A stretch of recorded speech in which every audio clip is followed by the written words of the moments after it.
What is going on, everyone? My name's Boit, and I'm back with some more Age of Mythology. The Titans action spawning in the bottom of the map. And you already know. You see this island and you already know.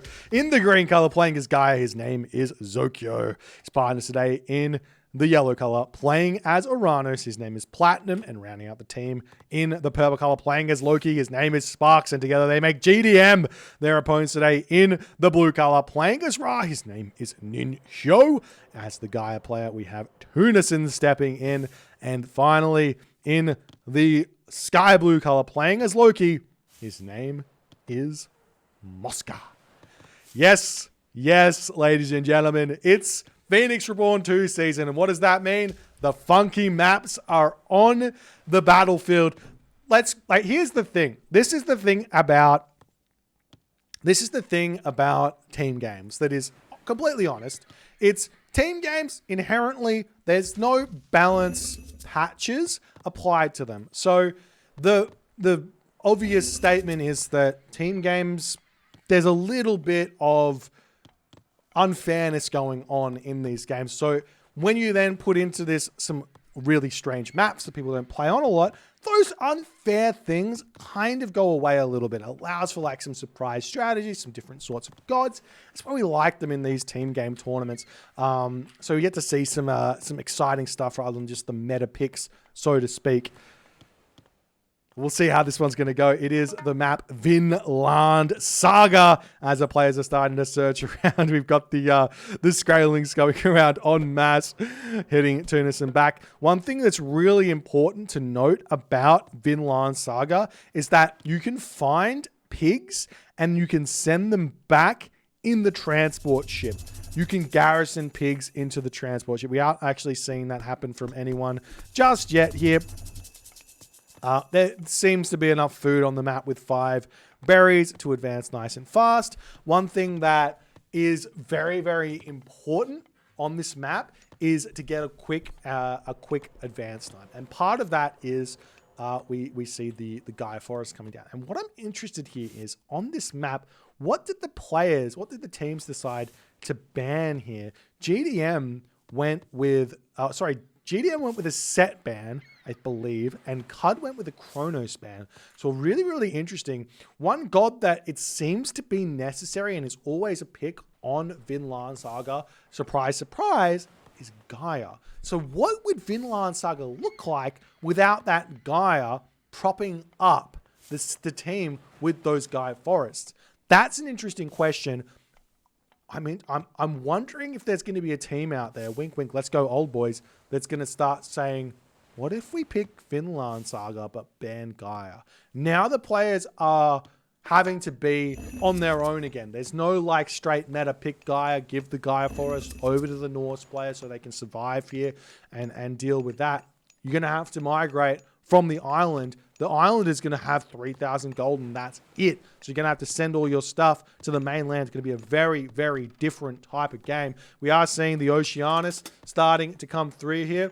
A little bit of a Easter egg, so to speak. Oceanus. It was originally in the game code Okeanos. So there you go. That's why it shows up there. The way that the observer mode works is it looks at the Protox file and the tech tree file to get the names for all the stuff. So you can see some of the kind of behind the scenes tech names for some of these things that show up in this in our little observer thing here. But we'll see what's going to happen. We do see double temples up here for Sparks already. There's a lot of weird stuff you could consider doing here with Gaia, like just give all the food over to the Sparks player, go for a big boom on the water here with the Gaia, go off to the side here to get all the fishing ships in, transport a citizen over to this position to build a whole bunch of docks and get all the fishing ships out, see what's going to happen where that's concerned, and then tribute all that food over to Sparks to hold the land there with the food while you hold the water with all of the ships. We'll see what's going to happen. How many players here are going to be going for a water fight, as we do have the Caladria coming in. Very, very strong unit here to help heal up all of the shenanigans that go on, so to speak. As the Bareems starting to move across the map, attacking these fishing ships and causing some problems. Turnison already here. We do see Zokyo kind of ignoring Turnison at the moment. What you want to find here is the transport ship. If you can find the transport ship, take that out. That does a lot of damage to your opponents. So we are seeing a little bit of hunting going on. It's part of what's really good about having like Gaia, having the Caladria going through Oceanus here. It might even be worth it for an Uranus player to also go Oceanus on this map so that you can have an extra Carnivora as well as the extra Caladria, the scout for those transport ships. The fishing ship's pulling back. We do see Ninho pulling his transport ship back as Zokyo is chasing that one around there with the servant. That's what's happening on the land. We are seeing Sparks and we are seeing Mosca going at it at the moment as a cheeky shifting sands coming through for Ninho. No surprises here. Effectively, the plan here for Egyptian is to shifting sands onto the map, put some docks up onto the side, get their fishing ships going, have a bit of a boom, go for a semi-fast heroic, and then start fighting on the middle of the island here. So we'll see how things are going to go there as the deer's getting taken down over here as well.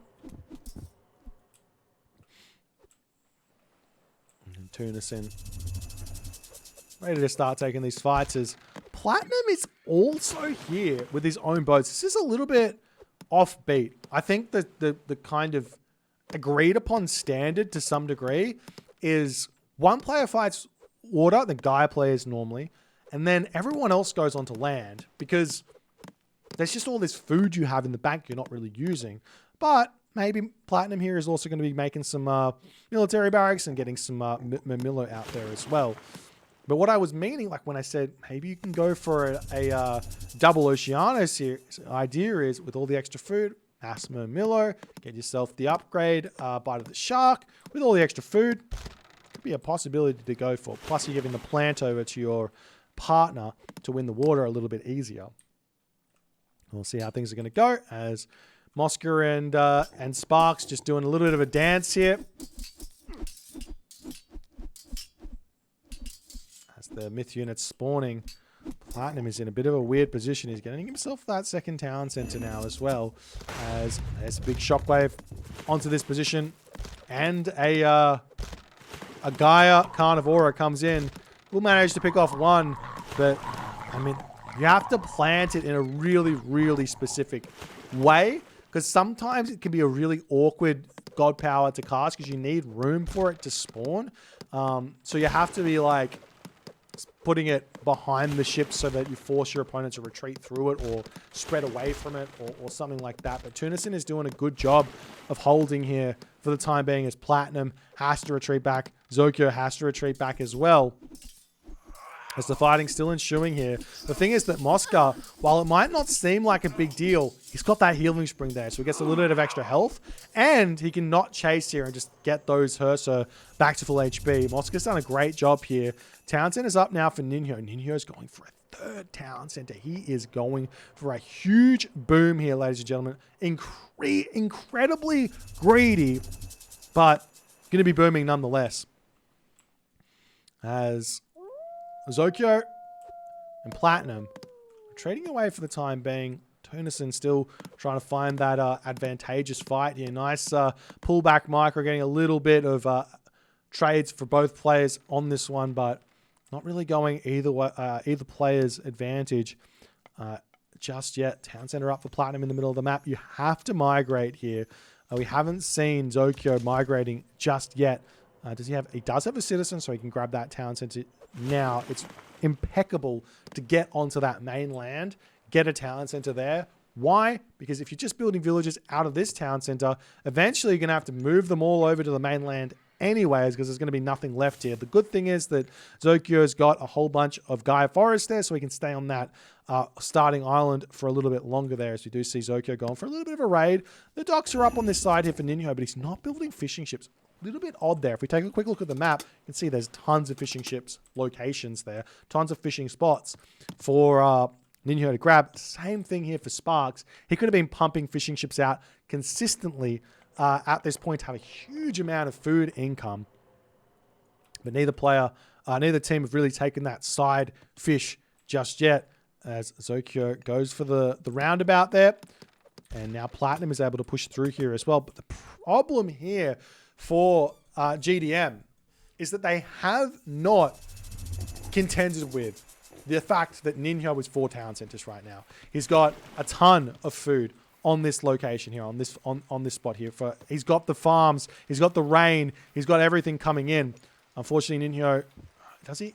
There's this trick you can do with the farms. Like I say it all the time, just because there's people who don't realize this, but you can right-click on a completed farm, and that'll send every villager one at a time to the right farm. It's a little bit of a trick there that no one ever teaches you for some reason. It probably should be in the campaign. It probably should be in the tutorial there to help you place your farms. But nonetheless, it's a good thing to know about. As Platinum gets pushed back, Zokyo's still going for raids, trying to hit the fishing ships of Ninho and everything else, slow him down. But Ninho is going to be an absolute beast here, as for some reason Ninho's actually getting himself heroic fleet at the moment. Someone explain that to me. What's the idea between a player with 0 ships getting heroic fleet? Heroic fleet, for those of you who don't know, is the technology which gives your own navy bonus damage versus myth units. A bit of a strange one, but we'll see how things are going to go as Platinum on this location, trying to chase down Tunison's Bareems over here. Let's decide to turn around and take this fight. She's just searching for fishing ships, searching for raids. It is kind of a better way to play than, especially on a map like Vinland Saga, lots more opportunities for raids than for just taking a straight up fight. I like the idea there from GDM, as we do see the units coming in here, taking out Mosca's villagers here. Mosca is back to defend. There are some throwing axemen here, which are a big help against those Herser. They get 100% bonus damage versus the Herser, so get a little bit more damage against them. But if they start getting attacked, the Herser actually do win. It's a weird one, but it is what it is.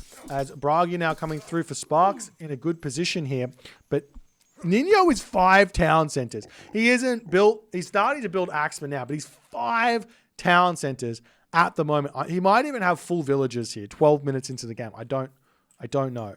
I think he's got full villages. Hang on, let's have a quick look. He's got 80 villages. He's got full villages at 12 minutes into this game, ladies and gentlemen. He can feed Mosca. He can do whatever he wants here. He's probably going next stage, going Sekhmet. It's going to be absolutely gigantic. Tunison now moving to the mainland, getting a town center up in the top corner.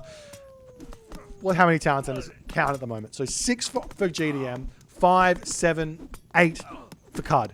That's advantage CUD, but we see Sparks taking a town center down. That's going to be nice. Zokyo's Carnivore are going to come through here to help out on this fight as well. As the town center going to fall there, we do see cheeky villagers coming through as Zokyo tries to take it down. The transport ship, it's got 80% pierce armor, so it takes a while to kill it off. But the transport ship here looks like it will be able to get through. Ninho brings the villagers onto the mainland. Nice play where that's concerned. As the flaming weapons does get dropped down there by Sparks. Mosca going to have to retreat back. He is still stuck in that classical age.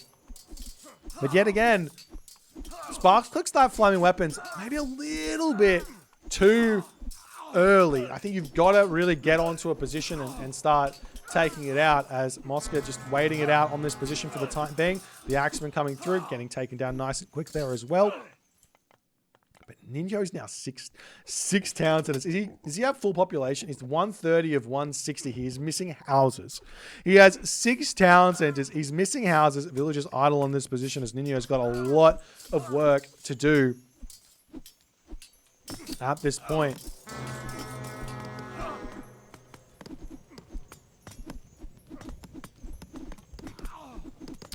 As the temple's getting taken down, villagers going to be pulling back there as well. And Ninjo's not stopping here. He's like, you guys didn't take your town centers? Fine, I'll take them. I don't mind. 14 minutes into the game, 80 villages, huge amount of economy. You can get even more economy by building fishing ships as well, as the raids from Zokyo still searching around. They haven't even checked out that bottom side of the map or right side of the map there to get extra economy going. As Zokyo and Tunison still checking things out. We do see that Sparks has managed to clean all of this up, but I mean, I'm sure CUD is just like, when is the Egyptian boom gonna come and help us? Personally, I don't particularly like building Axemen when I go for a big boom as Egyptian. Reason being is you don't have that speed to help out. You really want to be getting yourself like chariot archers, cavalry, spearmen as your speedy Egyptian units there. The Axemen at 4.3 speed doesn't really cut it where that's concerned. But obviously sometimes you have to do it for the defense. And then maybe after that, you can start going into your full units where that's concerned. As we do have the Mosca Bragi on the way. He's retreated back. He's only got the one town center now. He's lost his town center on the main land. He's got fish farms up on this position here. Going to be going for some transport ship shenanigans here to get himself back there. We'll see if Zokyo is going to be able to see that, as Tunison is still just playing the ring around the rosy, going for the raids, looking for things to do here. Doing a great job where that's concerned, but bingo. We do see the town center coming up for platinum here. The problem is that Ninyo is just so obscenely gigantic. And this reminds me of one of the earlier RTSL games. I can't remember exactly who was playing in it, but it was Mr., I believe, as the main Egyptian. And he just went for this gigantic boom on the mainland into just mass elephants. Now, I believe he was set, so he had access to Thoth, but we're seeing Ninyo build the war elephants anyways, because why not? He's got a metric shit ton of resources.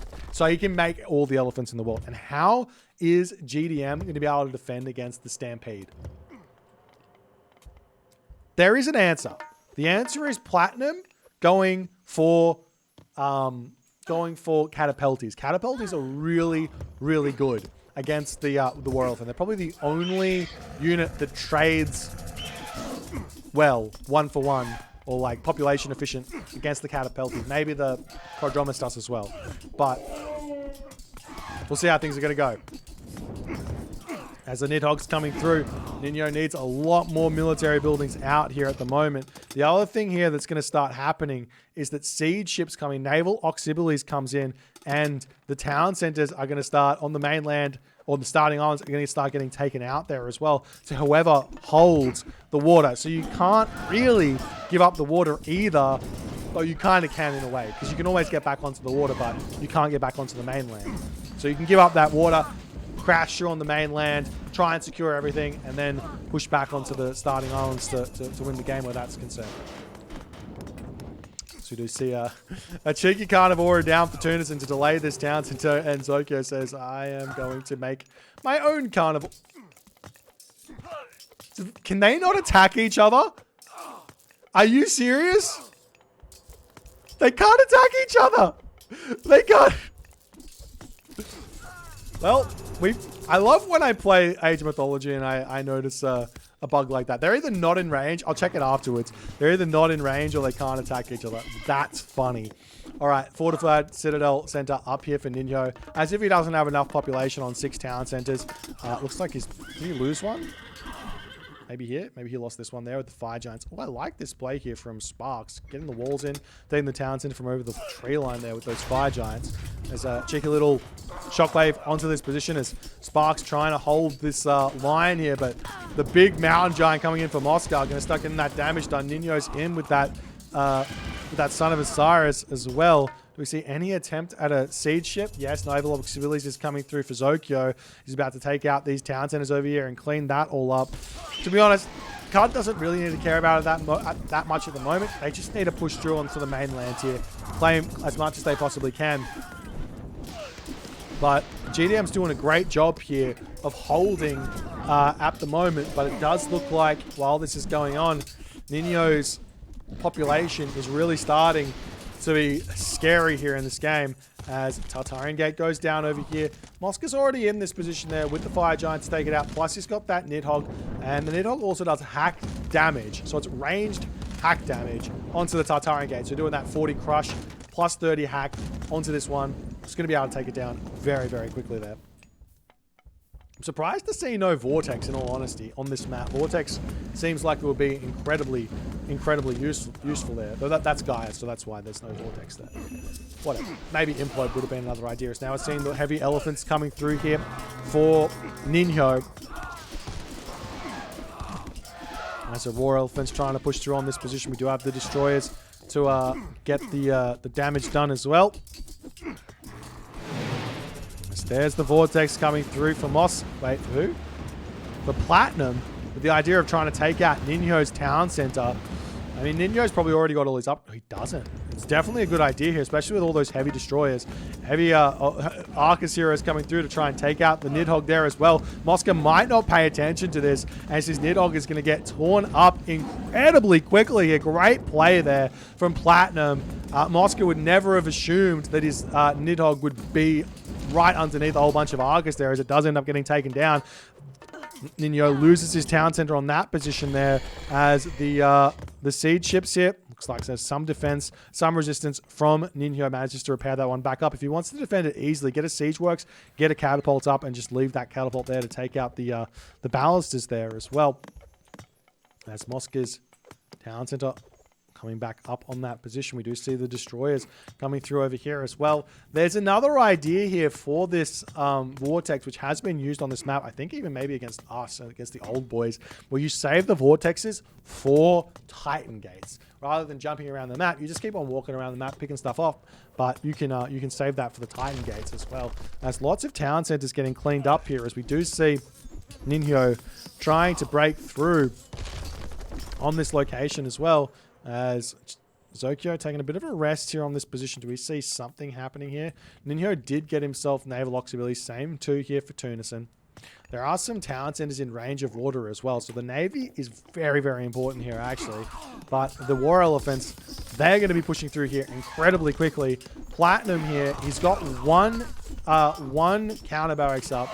Like I said, if we take a look at a catapulty, is there one here? Yes, there is. Take a look at a catapult. It does 6.5 damage, but 200% bonus damage. So that's 13, 18, 19 damage a second or something onto those elephants, which is a huge amount of damage for 2 population. So the talent center here for Platinum is going to get taken out, and Platinum in that position decides to tap out. Really? Is the game that lost? It must be. It looks like Mosca, Tunison, and Ninjo have got the entirety of the island to the top side taken. And if you lose the control there, it ends up being game over. Wow. I guess Ninjo just too far in front, and GDM just could not quite work out that they still have this defense against the elephants in Catapulti, but just Platinum could not work out to do that, and GDM couldn't tell him either throughout this game. Also, I mean, you could have also used Zokyo to build some Catapulti here as well. Didn't end up doing it. Great game here, really fun. I love VINLANDSAGA. It's such a wild game with a whole bunch of craziness to go on here. If you guys enjoyed it, please consider hitting the follow on the Twitch. If you're on the YouTube, hit that subscribe button. I'll see you guys in the next game.